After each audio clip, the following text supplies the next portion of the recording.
Strowman फेलोसी clear होगी दिशा? इसमें yes बस मैम।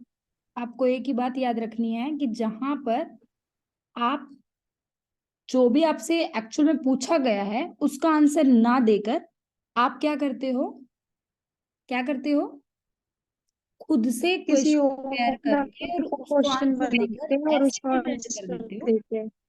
कि जैसे आपने एक्चुअल क्वेश्चन का आंसर दे दिया, तो उसको हम बोलते हैं strawman fallacy. Is it clear? दूसरे नंबर पर आती है एड पोपुलम। ऐसे दूसरा नंबर नहीं है, ये तो मैंने लिखा हुआ है, ठीक है। एड पोपुलम फेलोसीज क्या होती है डियर? इसको याद रखना है पॉपुलैरिटी से, राइट, कि सभी ऐसा कर रहे हैं, आपको भी ऐसा करना चाहिए। अब जरूरी थोड़ी ना आपको ऐसा करना चाहिए, क्यों करना चाहिए, बट आपको कहा जाता है कि ऐसा करो, तो कुछ ना कुछ तो गड़बड़ है ना, फेलोसी है, फॉल्स है, तो उसको हम बोलते हैं एड पोपुलम। जैसे कि एग्जांपल है, everyone is going to the party, you should go too. सभी जा रहे हैं तो आपको भी जाना चाहिए, right. Everyone believe that there is a soul, therefore you should also believe it. समझ रहे हो मेरी बात, कि सभी ऐसा विश्वास कर रहे हैं तो आपको भी करना चाहिए। उसको हम बोलते हैं एड पोपुलम फेलोसी, राइट। अब इसका मीनिंग है, एड पोपुलम फेलोसी जो होती है डियर, उसके अदर नेम भी हैं, वो भी लर्न कर लो, पेपर में रिपीट हुए हैं क्वेश्चन।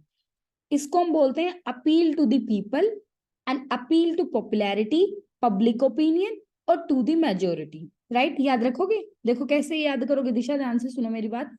पॉपुलैरिटी की बात हो रही, सभी ऐसा कर रहे हैं, तो एक अपील टू द पीपल याद हो जाएगा कि लोगों को हम अपील कर रहे हैं कि ऐसा करो, सभी ऐसा करें, आप भी ऐसा करो। याद हो गया ये नाम? दूसरा क्या है? Yes ma'am. An appeal to popularity. An appeal to popularity कैसे याद रखोगे? क्योंकि पॉपुलम से मैंने खुद ही बोला था, पॉपुलैरिटी से याद रखो। थर्ड है पब्लिक ओपिनियन, कि पब्लिक का ये ओपिनियन है, आप भी इसको फॉलो करो। और to the majority, majority person ये कर रहे हैं तो आप भी, आपको भी ऐसा करना चाहिए। Is it clear? आगे चले। यस। Yes ma'am.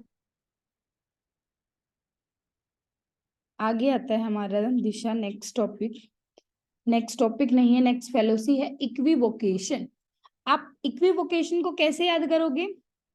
मैंने पहले भी बताया था जब आपने सुना होगा।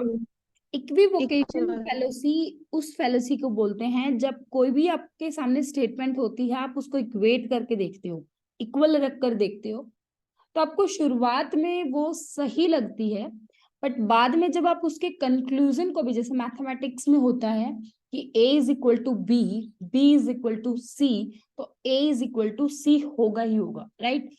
इसी तरीके से आप जो भी आपके सामने स्टेटमेंट होती हैं उनको भी इसी तरीके से बनाकर देखते हो और इक्वेट कर देते हो, बट जब आप उसका एक्चुअल में मीनिंग देखते हो तो कुछ अलग होता है, जो कि सही नहीं होता। उसको हम बोलते हैं इक्विवोकेशन, राइट। जैसे कि a mouse is an animal, इन्होंने क्या लिखा, माउस को एनिमल के इक्वल मान लिया। माउस को किसके इक्वल मान लिया Disha? Animal. Animal. Therefore large mouse, अब इसने बोला, अब देखो लार्ज माउस तो हम बोल सकते हैं, बट क्या लार्ज माउस का मतलब ये होगा कि लार्ज एनिमल? ये तो गड़बड़ी नजर आ रही है। तो यस इस मैम। फेलोसी को हम बोलेंगे equivocation. Is it clear? Second है ऑल ट्रीज हैव बार्क्स। यहाँ पर जो बार्क्स का मीनिंग है, ट्रीज की बार्क्स का जो मीनिंग हो रहा है वो छालों से है, राइट। एवरी डॉग बार्क्स, यहाँ पर डॉग बार्क्स का मतलब भौंकने को लेकर है, समझ रहे हो। अब इसने बाघ से बाघ कैंसिल कर दिया एक तरीके से, कि बाघ का मीनिंग इन दोनों में अलग अलग था, बट इन्होंने इक्वल मानकर क्या करा कि every dog is a tree. पर क्या ये बात सही है कि डॉग नो नो। ट्री है?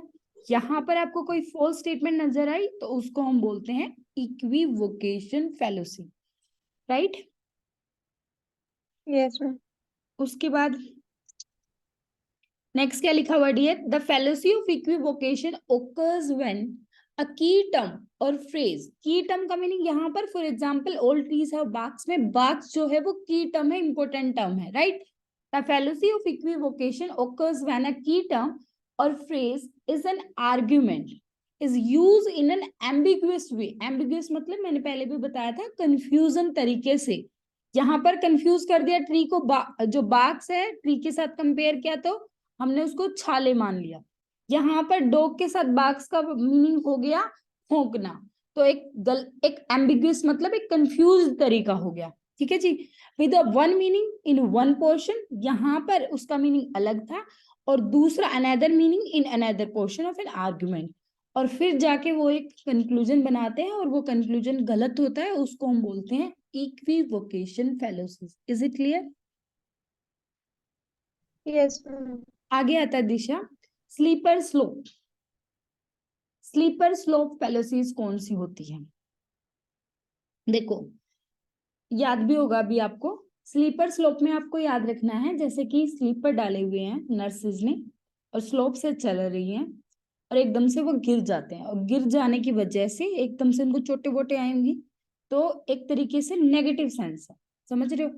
अब यहाँ पर आपको इस एग्जाम्पल को दिमाग में रख लेना है, स्लीपर स्लोप आते ही, ताकि कोई दूसरा एग्जाम्पल इस तरीके का आए तो आपका ठीक हो जाए क्वेश्चन, ठीक है? कैसे? In this hospital some nurses don't wear white dress. इस हॉस्पिटल में कुछ नर्सेज ने व्हाइट ड्रेस नहीं वियर कर रखी। Some doctors have private practice. कुछ डॉक्टर अपने प्राइवेट हॉस्पिटल खोलकर बैठे हुए हैं। And medicine prescribed are of high cost, और जो भी वो प्रिस्क्राइब करते हैं उनकी कॉस्ट ज्यादा होती है। तो इन सारी स्टेटमेंट से हम ये अंदाजा लगाते हैं कि therefore treatment in this hospital is of poor quality, कि यहाँ पर जो ट्रीटमेंट हो रही है इस हॉस्पिटल में वो अच्छी क्वालिटी नहीं है। अब मुझे एक बात बताओ दिशा, क्या नर्सेज की व्हाइट ड्रेस पहनने से या ब्लैक ड्रेस पहनने से एक तरीके से क्वालिटी पर क्या इंप्रूवमेंट या डिस इम्प्रूवमेंट हो सकती है? ऐसा कोई प्रभाव No, ज्यादा ma'am. तो पेशेंट के ऊपर पड़ने नहीं वाला, व्हाइट में ही उसको Yes. दिखेगी नर्सेज वगैरह, तभी वो जल्दी ठीक हो जाएगा। सम डॉक्टर्स है प्राइवेट प्रैक्टिसेस, तो क्या हो गया, वो वहां पर भी तो प्रेजेंट रह रहे होंगे, या वो हाई कॉस्ट की दे रहे हैं मेडिसिन, तो हो सकता है उनकी ट्रीटमेंट उनका और अच्छा जल्दी जल्दी वो रिकवर हो जाए। तो इन तीनों स्टेटमेंट से जरूरी नहीं है कि उनकी क्वालिटी पर फर्क पड़े या ना पड़े, हो सकता है पड़ भी जाए बट जरूरी तो नहीं है। बट इन्होंने तो कह दिया कि treatment in this hospital is of poor quality. तो ऐसी फेलोसीज जो एक के बाद एक घटना होती है और वो घटना इकट्ठी मिलकर एक बैड इवेंट को जन्म देती हैं, उस फेलोसी को हम बोलते हैं डियर स्लीपर स्लोप। जैसे नीचे लिखा हुआ है, slippery slope fallacy occurs when someone makes a claim about a series of event। यहाँ पर सीरीज ऑफ इवेंट हो रही है, मैंने लिखा हुआ 1 2 3। पहला वो व्हाइट ड्रेस नहीं पहनती, दूसरा प्राइवेट प्रैक्टिसेस वाला, और तीसरा हाई कॉस्ट वाला, ठीक है जी। ये है series of event that would lead to one major event. ये जन्म देते हैं दिशा एक मेजर इवेंट को। वो मेजर इवेंट क्या था? Treatment in this hospital is of poor quality, और यूजुअली वो एक बैड इवेंट होता है, या सही इवेंट था? इन्होंने ये तो बोला नहीं कि गुड क्वालिटी, पुअर मतलब कि बैड इवेंट को जन्म देता है। तो इस फेलोसीज को हम बोलते हैं स्लीपर स्लोप।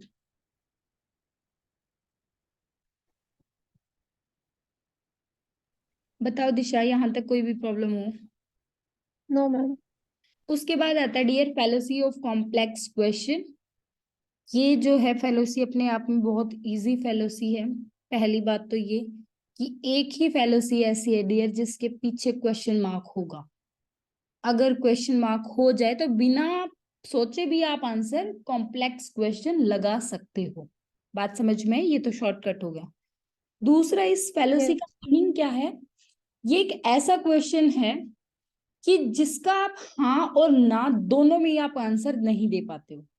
हाँ में देते हो तब भी आप फंसोगे, अगर ना में देते हो तब भी। तो एक ऐसा क्वेश्चन जो खुद से ही कॉम्प्लिकेटेड है, मुश्किल है, वैसे क्वेश्चन को हम बोलते हैं फेलोसी ऑफ कॉम्प्लेक्स क्वेश्चन। जैसे कि have you stopped telling lies? अगर आप बोलते हो हाँ तो आप फंस गए, इसका मतलब पहले आप झूठ बोलते थे। अगर आपने बोल दिया ना तो अच्छा जी, अभी भी नहीं छोड़ी। समझ रहे हो मेरी बात? इसी तरीके से have you stop beating your wife? हाँ बोल दिया तब भी फंसे, अच्छा पीटते थे। ना बोल दिया तब भी, अच्छा अभी भी नहीं छोड़ा पीटना। मेरी बात समझ रहे हो दिशा? Yes, ma'am. A complex question is a fallacy in which the answer to a given question presuppose a prior answer to a prior question। वैसे तो छुपा ही हुआ होता है, आंसर एक तरीके से, बट फिर भी आपको जो कंफ्यूज करता है। एक रियोट्रिकल क्वेश्चंस होते हैं डियर, डेट इंक्लूड, रियोट्रिकल होते हैं थोड़े दबंग टाइप में question, that include the conclusion answer already in them. An informal fallacy in which a question is asked in such a way as to presuppose the truth of some proposition buried in the question itself. उसमें ही छिपा हुआ होता है. Question है, where did you hide the money you stole? आपसे पूछा ही सीधा ये गया है कि जो तुमने चुराया था पैसा वो कहाँ रखा है. बताओ कितना कॉम्प्लेक्स क्वेश्चन है. तो इस क्वेश्चन के थ्रू जो हमारे दिमाग में गड़बड़ी आती है उसको हम बोलते हैं fallacy of complex question. Is it clear? Yes, ma'am. Next है दिशा, fallacy of division. दिशा मुझे एक बार बताओ कि जो पहले वाली वीडियो जो अभी मैंने पहले वाले स्टूडेंट्स को मतलब जो बना रखी थी उस वाली वीडियो में और अब जो हम पढ़ रहे हैं मतलब लर्न होते जा रही है पॉइंट. Yes, ma'am. हाँ, क्योंकि ना मैंने उसमें भी बोला होगा, मेरे को याद आ रहा है जितना कि ये एकदम से याद नहीं होती, बट अगर आप इसको ढंग से एक बार पढ़ लोगे ना डियर तो ज्यादा मुश्किल नहीं है. ठीक है. Yes. नेक्स्ट है फेलोसी ऑफ डिवीजन. डिवीजन वाली फेलोसी कौन सी होती है डियर? बस नाम से याद रखना, डिवीजन मतलब कि डिडक्टिव. डिवीजन मतलब डिडक्टिव. और डिडक्टिव का क्या रूल होता था डियर? जर्नल से पर्टिकुलर. दैट मीन्स दिशा, जब हम एज अ होल स्टेटमेंट को देखते हैं, मैंने क्या बोला, जब हम किसी भी स्टेटमेंट को एज अ होल देखते हैं तो वो बात हमें सच लगती है, बट जब हम एज अ पार्ट उसको देखते हैं तो वो बात सच नहीं लगती. डिवीजन करने के बाद वो बात सही नहीं लगती, उसी फेलोसी को हम बोलते हैं fallacy of division. Is it clear? देखो क्या लिखा हुआ है, प्लैनेट्स आर बिग, ये बात सच है. Therefore, the atoms from which they are made are big. उसके जो एटम है वो तो बड़े नहीं होते ना. लेकिन हमने क्या बोला कि जब प्रीमिसेस सही है तो कंक्लूजन भी सही होना चाहिए. समझ रहे हो ना मेरी बात, कि उसके टुकड़े भी सही होने चाहिए. बट जब आप उसको एज अ होल के साथ कंपेयर करते हो पार्ट्स को तो वो बात सही नहीं होती, उसको हम बोलते हैं फेलोसी ऑफ डिवीजन. जैसे नीचे लिखा हुआ, the logical fallacy occurs when someone argue that something which is true of the whole. कुछ चीजें सही हैं जब हम एज अ होल देखते हैं, must also be true of each part of the whole. वो ट्रू होनी चाहिए उनके पार्ट में भी, कि एटम भी बड़े होने चाहिए. और अगर ऐसा नहीं है तो वो फेलोसी जो होगी उसको हम बोलेंगे fallacy of division. Is it clear? Example है, you Yes, studying at a rich college, therefore you must be rich. जरूरी तो नहीं है, जरूरी थोड़ी ना है. मान लो हमारे पेरेंट्स ने हमारे को जहां पर भी पढ़ाया है, हो सकता है उनकी इतनी ज्यादा, उनके पास फाइनेंशियली इतना ज्यादा सपोर्ट ना हो, बट फिर भी वो पढ़ा रहे हैं. जरूरी तो नहीं है कि हम रिच ही होंगे तो रिच कॉलेज में पढ़े हैं. तो नीचे लिखा हुआ, ants can destroy a tree. हाँ जी, मिलकर बहुत सारी आंट चिट्टियां ऐसी कई प्रकार की होती हैं तो वो उड़ा सकते हैं पेड़ को, बिल्कुल डिस्ट्रॉय खत्म कर सकते हैं. बट ये कहा जाए कि ये आंट खाली एक चिट्टी वो पूरे ट्री को डिस्ट्रॉय कर देगी, ये बात जरूरी नहीं है. Is it clear Disha? yes, ma'am. उसके बाद आता है हमारा एड मिसरिकॉर्डियम. ये आपको याद रखना है. एम से मतलब कि कैसे याद करवाया था मैंने,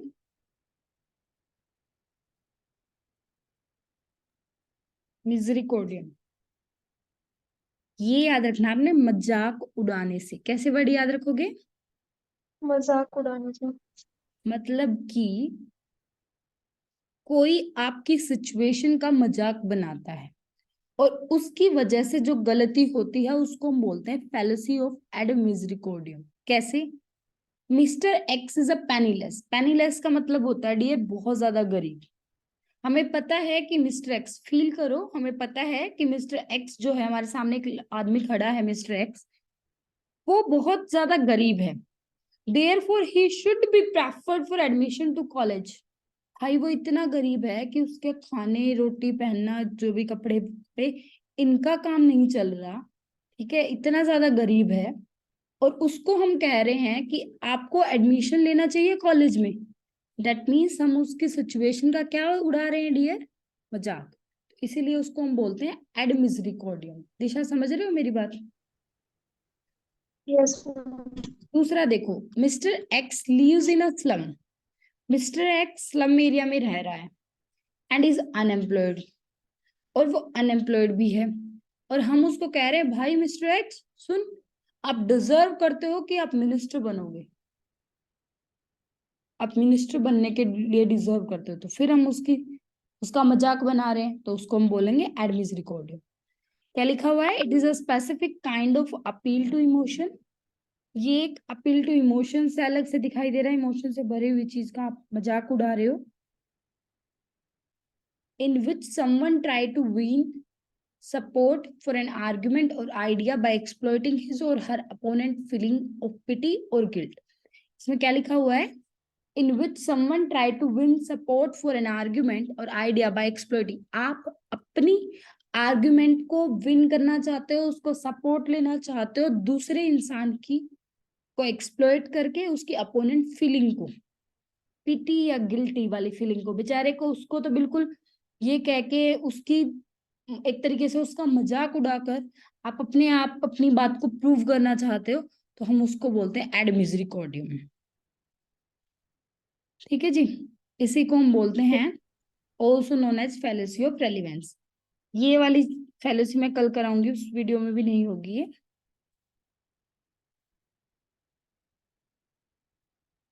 कौन सी मैम? ये जो बीच में है ना, ये कल कराऊंगी। ये अलग तो मतलब दूसरे वाली फैलेसी के पार्ट्स है ये। ये ट्राइबल रीजन लास्ट, वाली मैम? हाँ जी, ट्राइबल रीजन वाली भी, और नेक्स्ट आगे भी वीडियो आएंगे में बाधिता वगैरह। ये ये मैम है उस वीडियो। अच्छा, उसमें होंगी तो मैं ये दो दो पॉइंट और कराती हूँ अभी, एड होमिनम वाला और पेटिटो प्रिंसिपली। ठीक है, ओके मैम। देखो डियर, एड होमिनम फेलोसी क्या होती है? एड होमिनम फेलोसी याद रखना दिशा, वो फेलोसी होती है कि जहां पर हम अपने आप को नहीं देखते और दूसरे वाले को शिक्षा देने लग जाते हैं कि भाई आप ऐसा करो, आप ऐसा करो, आप ऐसा करो, आप खुद नहीं देखते हो। फॉर एग्जाम्पल, आप बहुत मोटे हो, आप वैसे मोटे नहीं हो, मैंने देखा हुआ स्टेटस पे, ठीक है? आप बहुत मोटे हो और आपके सामने कोई मोटा इंसान जा रहा है, आप उसको बोलते हो रुको, देखो भाई इतने मोटे आप अच्छे नहीं लगते। आप दूसरे वाले को बोल रहे हो ये, आप इतने मोटे अच्छे नहीं लगते, आप क्या करो, एक्सरसाइज किया करो, ठीक है, काम किया करो, कुछ हिला करो, डुला करो, खाना पीना ठीक किया करो, ज्यादा मत खाया करो, रात को ज्यादा मत खाया करो, इस तरीके से आप बताने लग जाते हो। तो वो आपकी तरफ देखता है और ये सोचता है अच्छा जी, खुद तो इतने मोटे हो और हमें शिक्षा दे रहे हो, ऐसा सोचते हैं ना। अब कोई टीचर है, मान लो फॉर एग्जाम्पल उसका खुद का नेट क्लियर नहीं है और वो आपको कहे किस तरीके से पढ़ो नेट क्लियर हो जाएगा, तो आप खुद यूं नहीं सोचोगे कि खुद तो हुआ नहीं और हमें कह रहे हैं कि ऐसे करो, ऐसे हो जाएगा। ऐसा होता है ना, कई बार आपको हंसी आई भी होगी कई चीजों में, है ना? Yes ma'am. तो उसी फेलोसी को हम बोलते हैं एड होमिनम।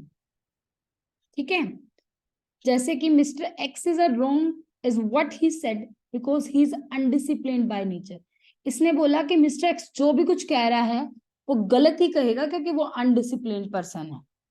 उसके अनडिसिप्लिन नेचर की वजह से हमने ये बोल दिया कि वो जो भी कहेगा वो गलत ही कहेगा। तो एक तरीके से फेलोसिडी है। फॉर एग्जाम्पल, मान लो मुझे भी स्पेक्स चढ़े हुए हैं फॉर एग्जाम्पल, और आपको भी चढ़े हुए हैं, और मैं आपको कहती हूँ दिशा हरी सब्जियां खाया करो, सुबह सुबह थोड़ी देर ना नंगे पाँव जो घास होता है ना उस पर ओस की बूंदें होती हैं, अगर आपके आसपास हो कोई पार्क वगैरह वहां पर घूमा करो।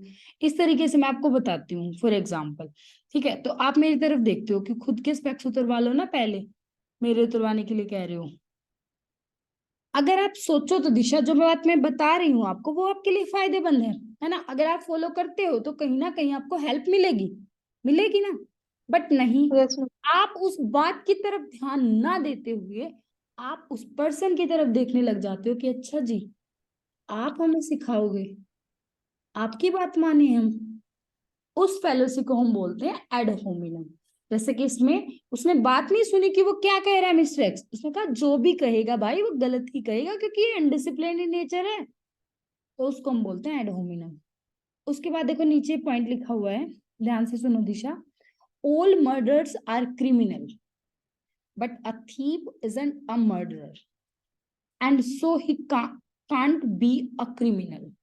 ये फेलोसी देखने से ऐसा लगता है कि जैसे ये हो ना हो इक्विवोकेशन फेलोसी, कि all murderers are criminals but a thief is not a murderer and he can't be a criminal. But Disha ध्यान से देखो, इसमें इक्विवोकेशन नहीं है। क्यों नहीं है? क्योंकि इक्वल नहीं किया हुआ। Murderer is equal to criminal, फिर ना thief is not equal to murderer लिखा हुआ, ये नहीं लिखा हुआ thief is equal to murderer. समझ रहे हो? और फिर इसने बोल दिया कि वो क्रिमिनल नहीं है। अब ये तो बात नहीं है कि जो मर्डरर जो है वो क्रिमिनल होते हैं, ऑल मर्डरर वाले। थीप मर्डरर नहीं है तो हम ये बोल दे कि थीप क्रिमिनल नहीं। थीप क्रिमिनल तो होता है, फेलोसी तो दिख रही है ना। ऐसी फेलोसी को भी हम बोलते हैं एड होमिनम फेलोसी। ठीक है, बस डिफरेंस आपको यहाँ पर ये देखना है, ये मत लगाया ना कि ये तो भाई इक्वल वाली है तो इक्विवोकेशन हो गया। यहाँ पे नॉट इक्वल टू की बात हो रही है तो हम इसको बोलेंगे एड होमिनम। ठीक है, जब हम मेन मुद्दे को छोड़कर कहने वाले को देखने लग जाते हैं तब हम उसको बोलते हैं ad hominem. Last dear petitio principii, जैसे वो थ्योरी वाला जो पॉइंट वो मैंने कराई नहीं थी 24 पेजेस, उसमें मैंने एक सर्कुलर आर्गुमेंट आपको बताया था। सर्कुलर आर्गुमेंट में हमने गोड वाला एग्जांपल पढ़ा था वहां पे, आई थिंक। यस तो वही यस पैटिटो प्रिंसिपली है डियर, जिसके पहले अदर नेम याद कर लो। एक तो beginning the question, petitio principii, beginning the question, circular argument, और आर्गुमेंट बाय असर्शन या फेलोसी ऑफ रॉन्ग असर्शन। ये इसके नेम है, इसको लर्न कर लेना, पेपर में 2-3 बार पूछे गए। बट पैटिटो प्रिंसिपली का मतलब पैटिटो से पोटैटो से याद रखना। पोटैटो मतलब सर्कुलर हो रहा है, अगर आप ऐसे पोटैटो को छोड़ दोगे नीचे फर्श पर तो वो घूमता हुआ जाएगा, राइट। तो सर्कुलर ऐसे याद रखना, पैटिटो मतलब सर्कुलर, और सर्कुलर से आपको याद हो जाएगा कि जहां से शुरू हुई है बात वहीं पर एंड होता है। जैसे कि God is a great, God is great, God महान है because he does great things. तो ग्रेट से ग्रेट, तो ये क्या हो गया? Petitio principii. Then an informal fallacy in which the conclusion of an argument is stated or assumed in any one of the premises, कि जो conclusion है वो मान लिया जाता है कि वो किसी ना किसी premises में है वही चीज, तो हम उसको बोलते हैं, घूम फिर कर वही बात आ जाती है तो हम उसको बोलते हैं पैटिटो प्रिंसिपली। हम उसको बोलते हैं पैटिटो प्रिंसिपलिया, या बिगिनिंग द क्वेश्चन, या सर्कुलर आर्ग्यूमेंट, या फिर हम बोलते हैं आर्गुमेंट बाय असर्शन या fallacy of wrong assertion. Is it clear? बताओ दिशा, यहाँ तक कोई डाउट है? नो पहले नो करो और फिर बची हुई जो फेलोसिज्म वो हम कल करेंगे, ठीक है? और बताओ। ओके